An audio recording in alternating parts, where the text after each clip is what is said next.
pesa mondo donje sako. Piny owacho ma pachoka manyo chiro e pinje maoko madhi konyo mine e gwenge ma Bero ousa mwandu magiloso. Jagoro mongirore migawo mar oganda Umi Bashir owacho ni gidwa konyo mine go eko e uso tigo magiloso mar bero yutogi. Omedo ni piny owacho ni ong'ala manyime mar konyo ting'o ngima mine duto ma pachoka malo yore mag yuto e kind mamoko. The elephant in the house is what these mamas are saying is about three things.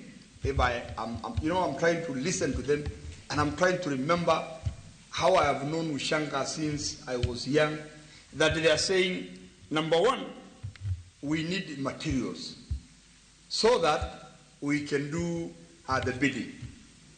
But the question is, Leah, where is this Ushanga coming from?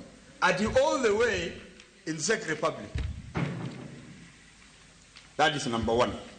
The other thing they are saying, where do we sell these products?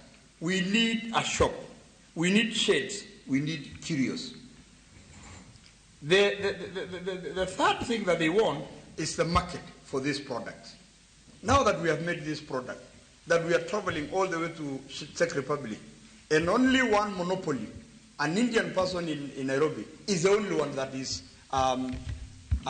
importing these products.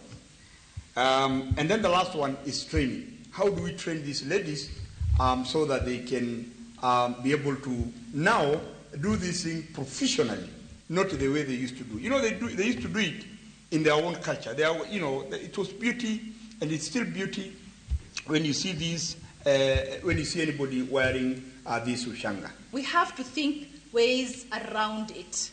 First things is to look at the law. Mimi kwanza ni wakili wa miaka 10. So ningependa tufuate sheria.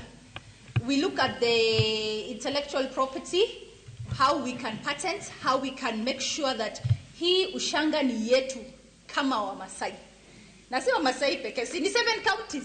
Nasikia kuna Wasamburu, West Pokot, Marsabit.